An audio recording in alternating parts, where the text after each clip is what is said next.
जब जब किसी ने सत्यनारायण व्रत और कथा की, तब तब भगवान ने असंभव को संभव कर दिया।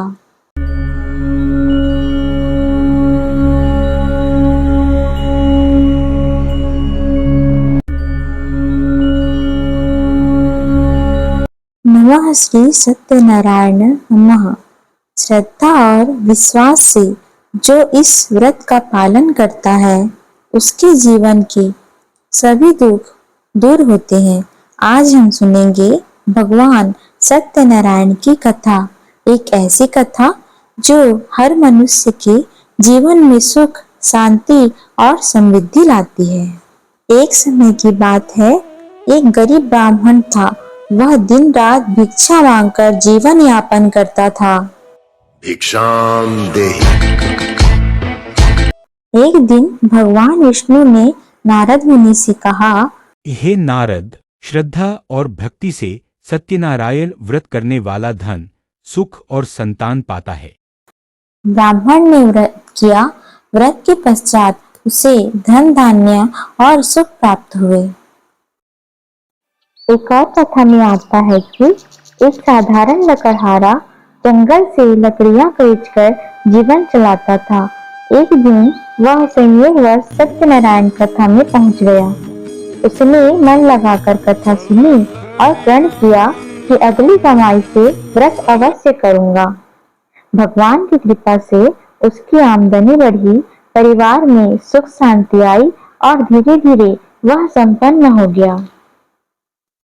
एक और कथा यह है कि कलयुग के प्रारंभ में एक व्यापारी समुद्र यात्रा पर निकला। जाते समय उसने सत्यनारायण व्रत का संकल्प लिया और प्रभु से प्रार्थना की। समुद्र में भयंकर तूफान आया, जहाज डूबने की स्थिति बन गई, परंतु सत्यनारायण भगवान की कृपा से वह और उसका परिवार सुरक्षित तट पर पहुंच गए। व्यापारी ने वचन निभाते हुए भव्य कथा कराई। यह चमत्कार दर्शाता है कि भगवान अपने भक्तों की हर परिस्थिति में रक्षा करते हैं। एक प्राचीन कथा में वर्णन है कि एक राजा ने सत्यनारायण व्रत की महिमा को कम आंका और कथा में शामिल नहीं हुआ। फलस्वरूप उसे कठिनाइयों और अपमान का सामना करना पड़ा।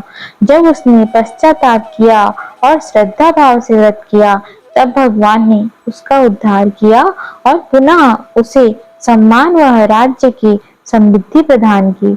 यह प्रसंग सिखाता है कि अहंकार करने वालों को भी भगवान सही मार्ग पर लाते हैं। भाई और बहनों, सत्यनारायण भगवान के ये चमत्कार हमें यह सिखाते हैं कि जीवन में कितना ही कष्ट क्यों न हो, सच्ची श्रद्धा और भक्ति से सब कुछ संभव है।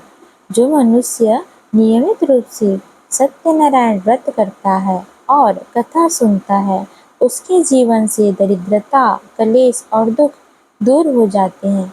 उसके जीवन में सुख, शांति और समृद्धि का वास होता है।